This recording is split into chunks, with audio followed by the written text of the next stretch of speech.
Hello and welcome to another episode of Drive and Double Feature Podcast. I'm Nathan. I'm Ryan. And before we get into this week's movie, I want to talk to you about our Patreon. Over at patreon.com/driveanddoubleFeaturPodcast, we have plenty of bonus episodes where we just kind of have off-the-cuff fun conversations, and you can get all that content for just $5 a month. And if you support us there, you'll help support the show and keep us going. But the movie this week on this Tuesday edition is The Lady in Red from 19... I love that song. That's yes, the song. And anytime I mention this movie, I think I mentioned it to my fiance and my parents. They thought of the song first. That has nothing to do with this movie.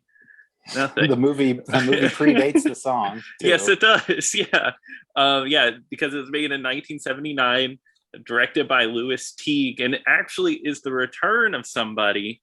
The person who wrote this is John Sayles, the director of Brother from Another Planet, and early Roger Corman work. Another returning person here, another Roger Corman film. But it's been a little bit since we've done a Roger Corman film, I think. Yeah, I mean, as soon as I didn't know anything about the movie, so as soon as we sat down and watched it, and it says New World Pictures, I'm like, all right, here we go. New World Pictures, our bread and butter, you know. I'm like, there's gonna be lots of nudity in this movie, isn't there? And they're like, oh, yep, wasn't wrong. Of course. It's a Nathan special. Yeah. I mean, to be honest, the reason I picked this is I saw the poster. It looked cool. The description looked pretty cool. I thought it was going to be a movie about John Dillinger. It kind of isn't, but it is considered a part of the Dillinger exploitation thing that was going on in the 70s. John Dillinger is barely in this movie. Yeah, I think he shows up maybe 50 minutes into the movie. The Dillinger gang gets mentioned, but they don't really. The main guy isn't in it until way late into the movie. This movie is actually kind of like a early 1900s, around the 30s, tragic tale of one woman. It's actually a really interesting movie. You can tell it's low budget, and of course it's full of sex and violence, but it's actually a very drama-heavy movie. Yeah, I mean, it's kind of like girl who comes from small town and then has like her, gets kind of corrupted by all these different people, and then, but it's kind of like her rise to fame, or kind of rise and fall from grace, I guess. But it's all of her. Just all of her trials and tribulations, this lady in red. I mean, there's a lot to unpack from this movie, but I will say I actually quite enjoyed this movie.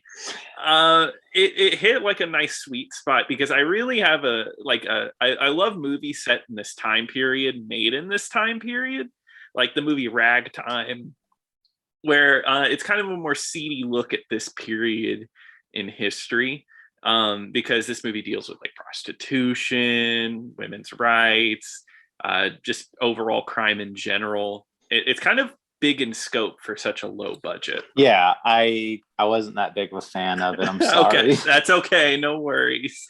I will say though, the like towards like the end when they're actually doing like the heist part of the movie, that is like, to me, when I'm like, it's like, oh man, that was actually, I like that part. Why can't I get more of that? But, No, I totally get that, because I do think the movie really gets going there. I think overall, getting to that point with John Dillinger, it is a slow process. It's a very slow build up to those scenes, because and it's kind of one of those, what do you call it? Tragedy porn, I think, is the term people use, because she gets caught up in a crime thing she doesn't even mean to, and then a guy's like, I'm a reporter, you want to come here? And then he completely takes advantage of her and just like throws her away almost. Yeah, so I mean, that's to me, this movie kind of falls into it's a little too sleazy. I mean, that's just like, there's so many scenes where it's just like, let's just show nudity because, and then she joins a brothel, and so the whole movie is just her selling her body, and then it's, you know, in the beginning of the movie, she is like a very innocent girl. She doesn't really care for sex all that much, and then when she becomes a prostitute, she's just so over it. She's just like, oh yeah, give it to me. You know, it just Yeah, just exactly. doesn't even like it anymore. It's so boring to her. Yeah, yeah, exactly. And then whenever she does feel liberated from that is later in the movie when John Dillinger's like, I don't really care if you slept with a bunch of other people. And that's when she was the happiest. Um, but yeah, I mean that's honestly what it is. Because speaking of nudity, just for the sake of nudity, she ends up going to prison, which of course she does. And there's that one scene where all the women are just standing around naked, just Yeah, so many women in a row just naked for absolutely no reason. full frontal butt shots. It's just like a room of like 30 naked women. It's just like, Yeah, yeah, exactly. It's like, oh, all right, I guess. um there are some characters that do pop up here, though. There's the character of Rose, which I like a lot, um mm-hmm. who actually shows up a little bit earlier whenever she works for a oh god, what do you call it? uh, she sews clothes. She makes clothing and fabric, and they just become good buddies. And of course, they both get picked on by the foreman, who's played by Dick Miller, which I'm surprised. I don't think we've ever seen him before. Which I'm sure No, we'll see him many more times. But no, and I was when I saw him, I'm like, oh, I'm Dick Miller. So yeah, I was so that just, and of course, that's the other thing too. A lot of these guys are just so sleazy. Like I said, it's just like mm-hmm. he's sleazy. The girl, the reporter she meet, he's real sleazy. The only two like guys that she's with that are not sleazy are John Dillinger and one of my favorite actors, Robert Forster, shows Yeah. up. You know, this role is uncredited, and I tried to find why he's uncredited for this, because it's not like a bit part. He shows up. I, Um, I actually saw why it was uncredited. Is okay.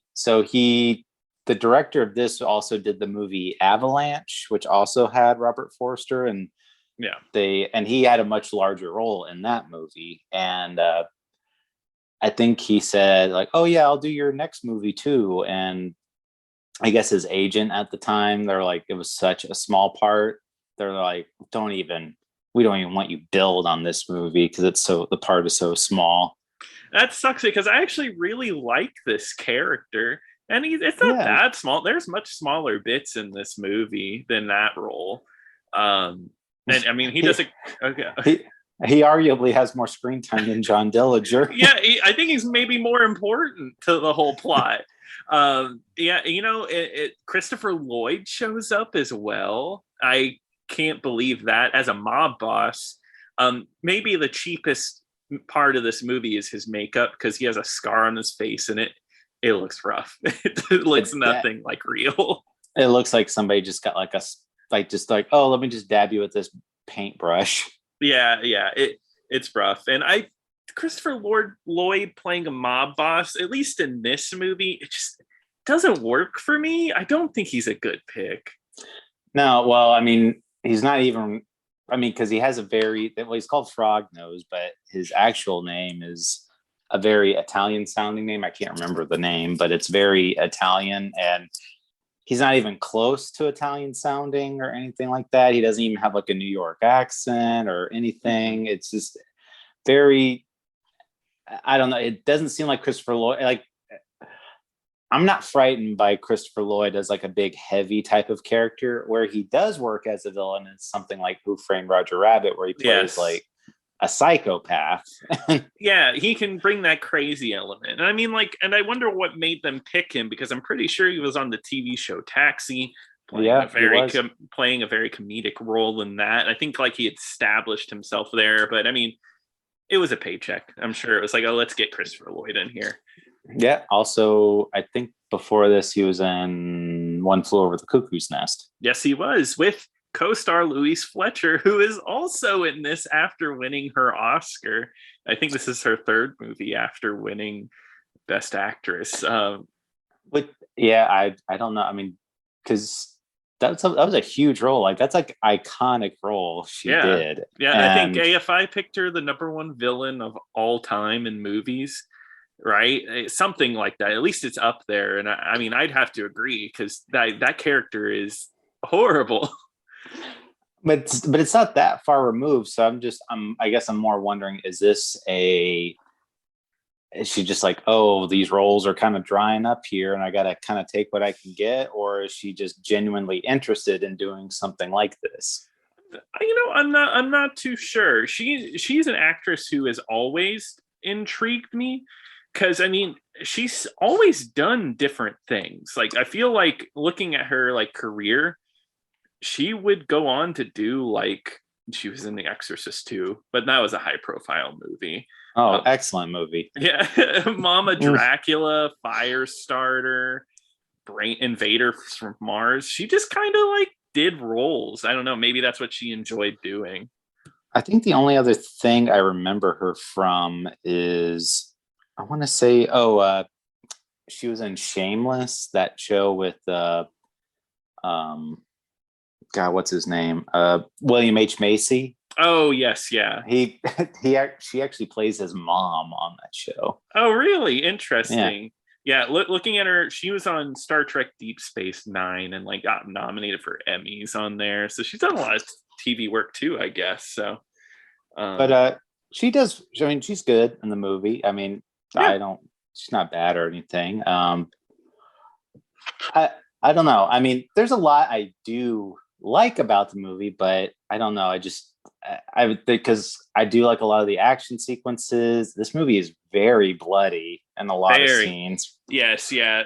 I was comparing it to like movies like Ragtime and stuff. It is the sex, violent exploitation version of that for sure. Because it's very violent. I was gonna say the thing I kept getting vibes from was Bonnie and Clyde a lot. Yeah, I think that's definitely Bonnie and Clyde knockoff for sure. 10 years later, but it definitely gives off that vibe. Yeah.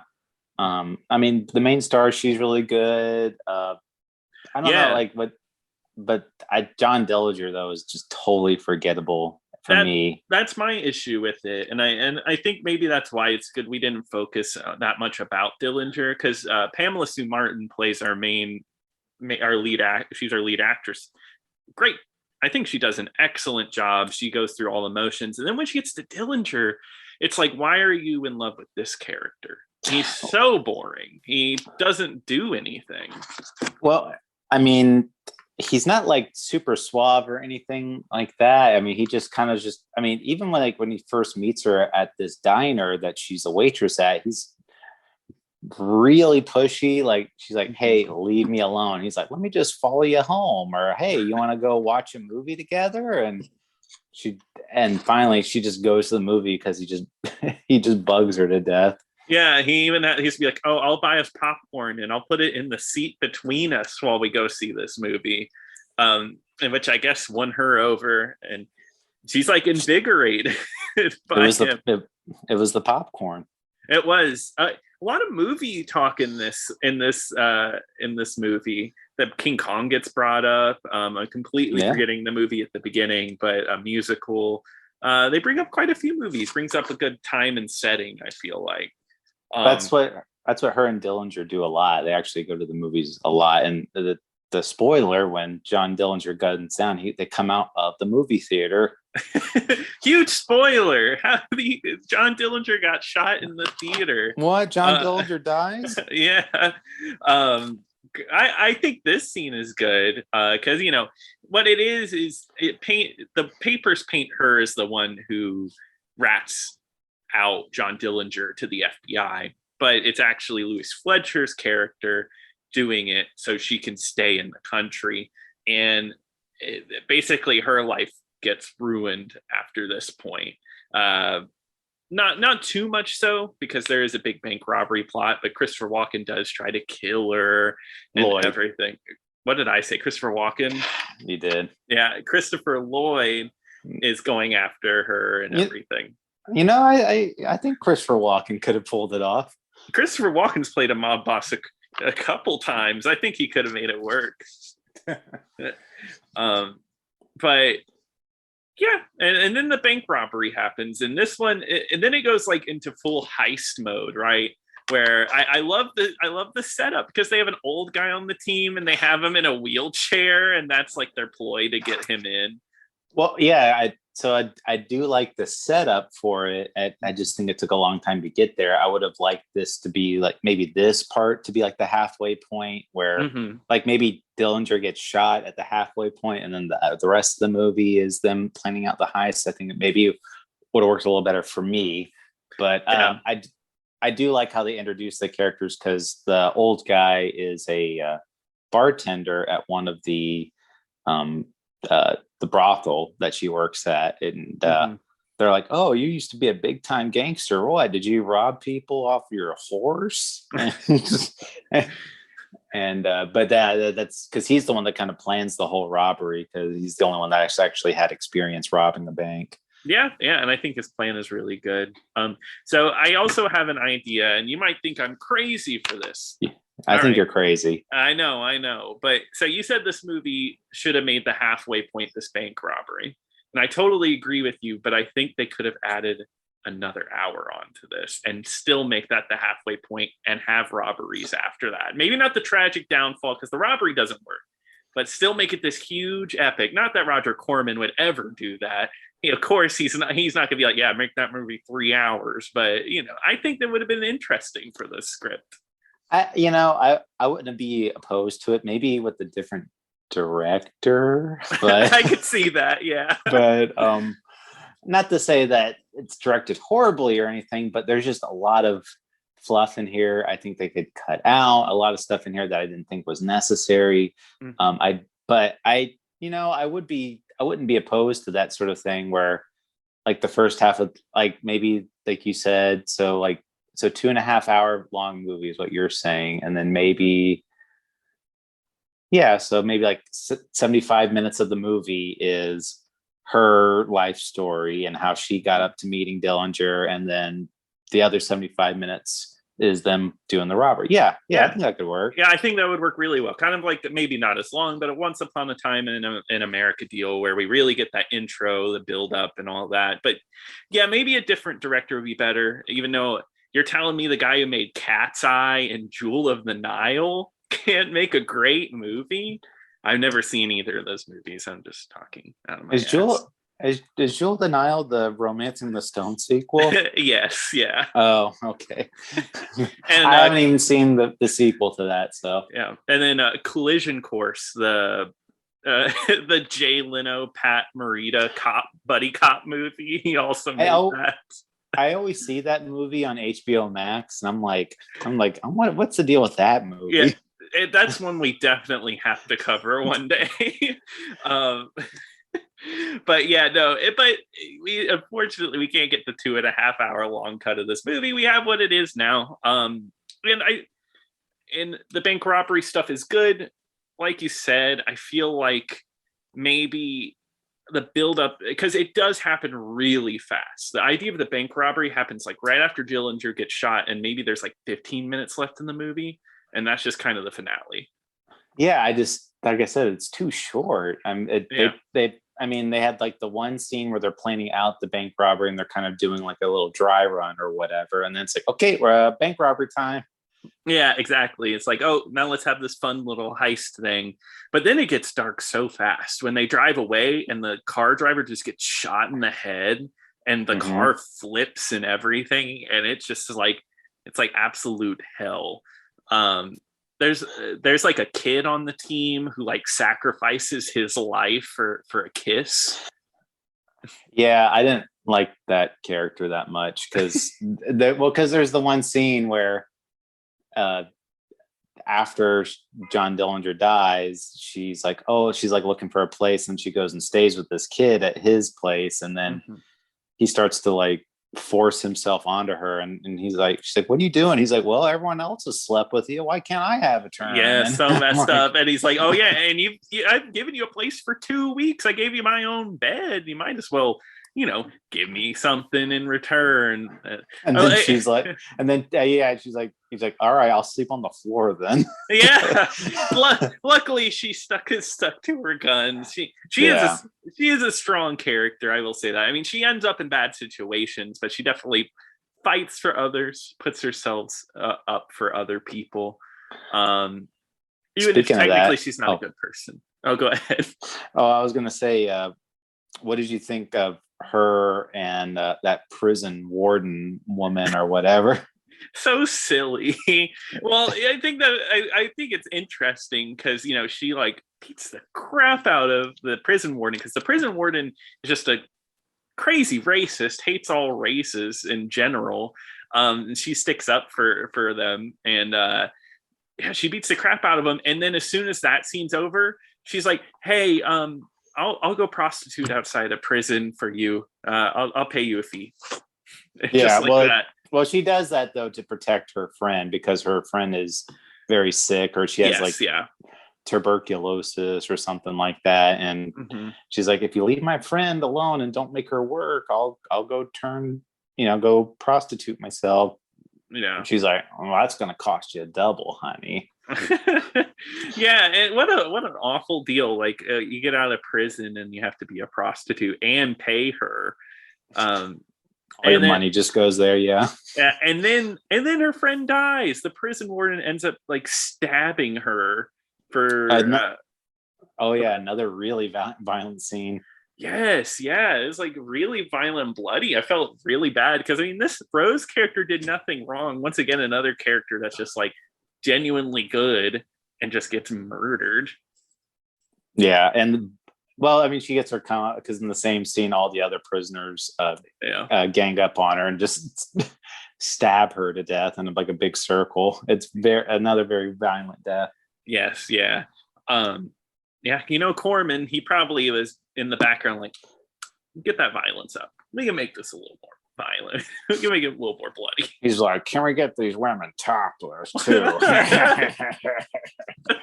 Oh, you said she was going to leave to be a construction worker? No, make her a prostitute. Be much easier. I could see something like that. They make her do something totally normal, and then they're like, oh, now she's a prostitute. Yeah. Oh man, but no, I mean that's this movie in general. I really well. Did you have any more input for like any scenes or anything? No, I mean, like I said, I didn't hate it. I just didn't love it. Yeah. And I personally would not give it a recommend. I mean, like I said, the bank heist is really good, but for me, like the end result wasn't worth the journey. Yeah, I gotcha. I'm gonna. This is a Roger Ebert, Gene Siskel thumb up, thumb down deal. Well, yeah, I know you said you didn't dislike it, but I recommend it. I think it's a very interesting exploitation movie. It's kind of like, I don't know. It definitely has the trappings with nudity and violence, but tries for something more, and I find that really interesting. So I say check it out. I think that about covers it for Lady in Red, right? Yeah, I think so. All right. Well, Ryan, what are we going to be covering on Thursday? Well, Nathan, we are going to be covering 1976, The Little Girl Who Lives Down the Lane. And this is available on Prime, so you can check it out there with us. All right. And I'm excited to watch that one. But if you want to email us, you can email us at driveindoublefeaturpodcast@gmail.com. And also you can follow us at DIDFpod over on Twitter. We'd love to see you over there. But until next time.